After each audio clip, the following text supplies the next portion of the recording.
Notre invité ce matin est Philippe Montand. Bonjour.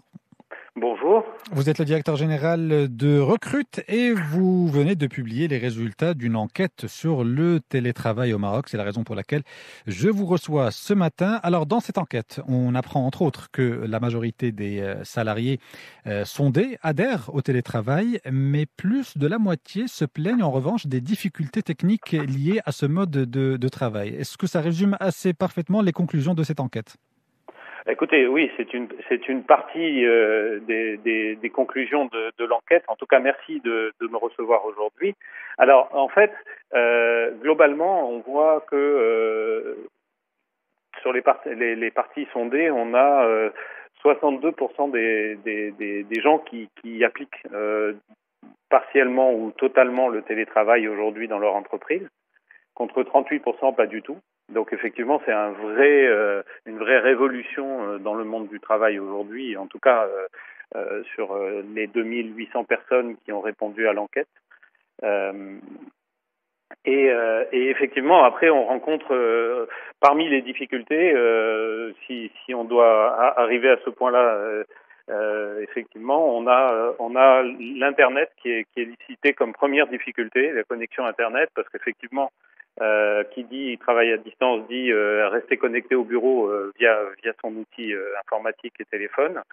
Dans les difficultés rencontrées également, il y a des facteurs de démotivation sur le long terme liés notamment au manque de reconnaissance, parce que quand on voit pas les gens, on reçoit peut-être moins de marques de félicitations, de gratification, etc., que quand on est ensemble au bureau. Et après, le dernier point sur les difficultés se retrouve encore dans les outils de travail d'une manière générale et l'accès aux différents outils de travail nécessaires pour pouvoir être productif. Alors, cette enquête que vous avez réalisée, c'était bien pendant le mois de novembre 2021, c'est bien ça ? Alors oui, elle a été réalisée en novembre 2021. En fait, on a ciblé la totalité du million de candidats inscrits sur Recrute, et on a arrêté l'administration quand on a eu un nombre suffisamment représentatif de trucs, puisqu'en fait on avait 2709 répondants Oui. Au mois de novembre. Oui. Très bien. Et justement, concernant cet échantillon que vous avez sondé, quels sont les secteurs qui ressortent le plus? Quels sont les secteurs qui appliquent le plus justement le télétravail? Est-ce qu'il y a justement des secteurs qui se démarquent par rapport à d'autres, ou bien est-ce que c'est une tendance qui concerne la majorité des secteurs d'activité économique? Alors, ça concerne la majorité des secteurs économiques. Tous sont représentés dans la réponse aujourd'hui. Alors après, il y a des secteurs plus représentés dans ce type de travail à distance, notamment les call centers, les sociétés de services informatiques, les ESN, le secteur bancaire et financier qui est très impliqué également, l'automobile dans une moindre mesure, mais tous les métiers de comptabilité audit également.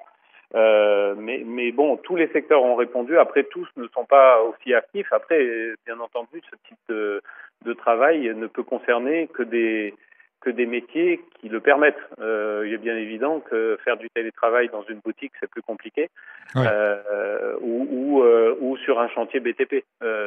On est conscient du fait que il y a des limites au télétravail et qu'elles sont plutôt concerne plutôt les personnes qui travaillent sur un ordinateur au bureau et qui du coup travaillent sur un ordinateur mais de chez eux.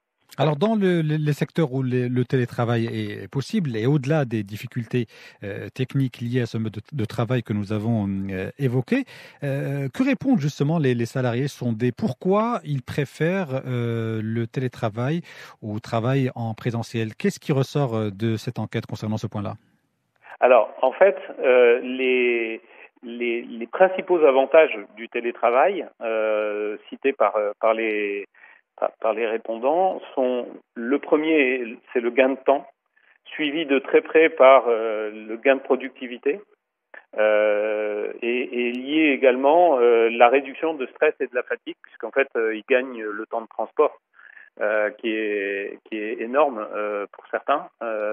Quand on passe 2 heures dans sa voiture ou dans un moyen de transport pour aller travailler, Ces 2 heures-là, elles sont beaucoup plus efficaces quand on est chez soi.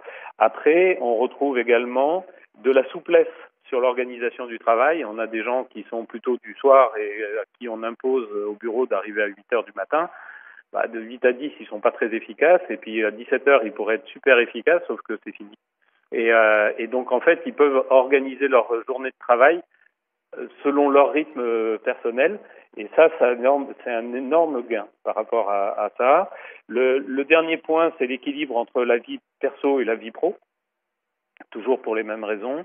Et l'augmentation de l'autonomie et des responsabilités, ça, c'est un point hyper important, en fait, qui est remonté également. C'est que, forcément, quand on n'a pas son manager dans le bureau d'à côté, en fait, on est plus autonome et on peut développer ses responsabilités. Et ça, c'est un vrai bénéfice pour les collaborateurs en télétravail.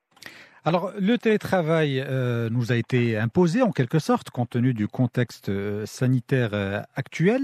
Ma question concerne justement l'après-Covid-19. Est-ce que les entreprises marocaines, mais aussi les salariés concernés, sont prêts à perpétuer cette expérience au-delà de la crise sanitaire ? Alors, je pense que oui.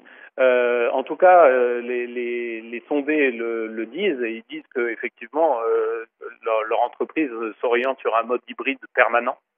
Alors hybride au sens où c'est quelques jours par semaine en télétravail et le reste en travail au bureau.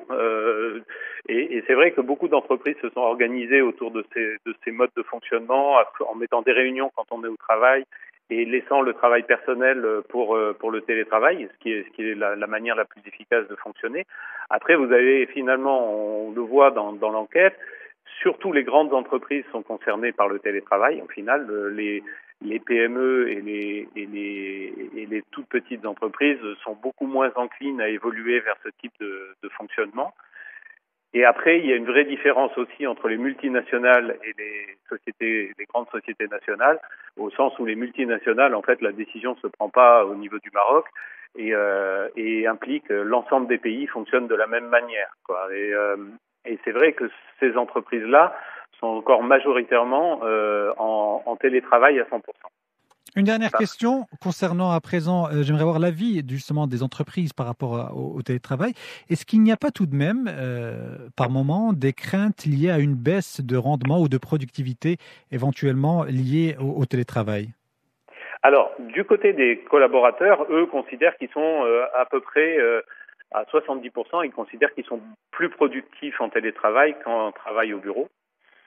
Après, il faudrait comparer ça avec la perception des patrons, qui est peut-être assez différente.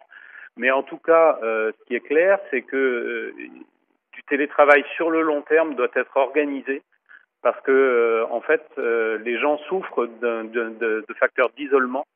Et cet isolement et aussi le fait qu'ils ne perçoivent plus la même reconnaissance au travail que ce qu'ils pouvaient avoir en entreprise en mode présentiel, peut être un vrai souci sur le long terme, pouvant aller jusqu'à des dépressions ou en tout cas un état de démotivation avancée. Philippe Monton, je rappelle que vous êtes directeur général de Recrute. Merci beaucoup d'avoir répondu ce matin à nos questions sur Atlantic Radio. Merci beaucoup de m'avoir invité.